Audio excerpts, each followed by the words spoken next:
тартылашпаш керек, жакшы сөзү менен да жылуулук. Бишкек шаарындагы аз камсыз болгон үй бүлөлөр көмүр жана азык-түлүк жардамын алышты. Аны Нурлуу кайрымдуу кыздар фонду уюштурду. Калаадагы 100 үй бүлөнүн ар бирине 1 тоннадан көмүр бекер таркатылды.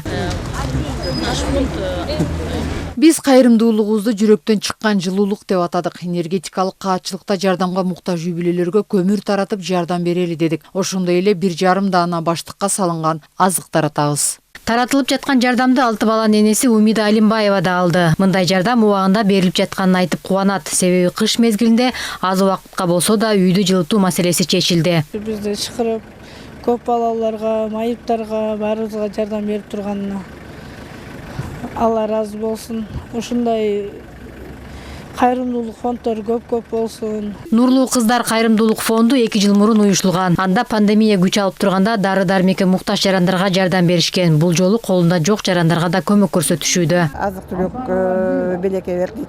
Дагы башка шаарыбыздын тургундарынан бирешен колдордон ушундай иш-чара жасайт элек деген жарандарыбызга колубуздан келишинче уюштуруу иштерине көмөктөшкөнгө жандылуу менен даярбыз.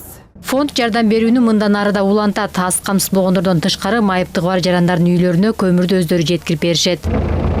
Анара Мамбеткадырова, Руслан Бараненко, ЛТР, Бишкек.